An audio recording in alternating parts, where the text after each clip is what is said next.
Okay, this is a what carbocation? Secondary carbocation, and we're going to try to make something more stable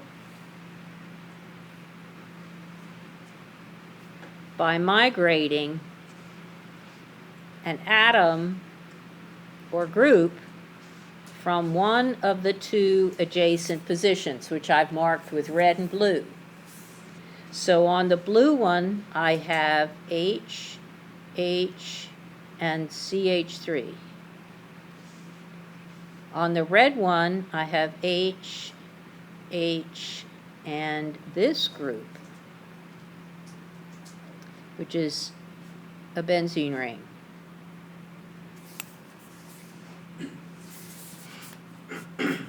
Can you see which migration will give you a more stable carbocation?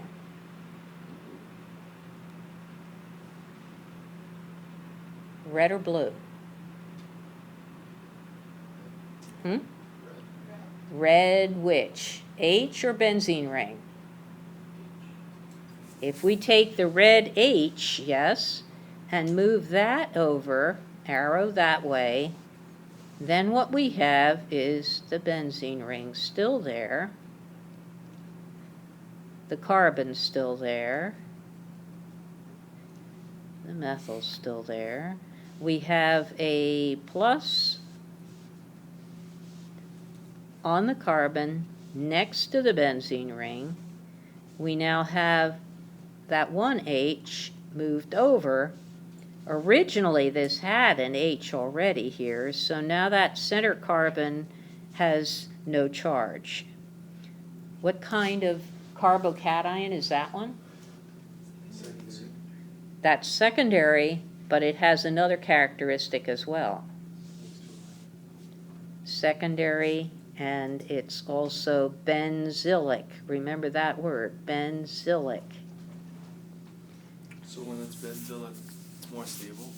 Benzylic is more stable than what you would expect based on whatever it is, primary, secondary, tertiary. Yeah.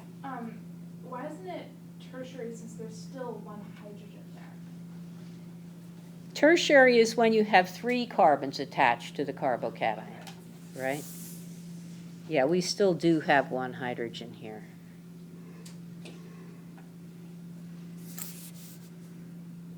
Are we set? Now notice if you had moved one of the blue H's, what would that have given you? That would have given you a what carbocation? Primary, secondary, or tertiary? Secondary. But it isn't benzylic. And so that secondary wouldn't be any more stable than the current secondary, and so you would not tend to get that rearrangement. The one you get is the one we showed.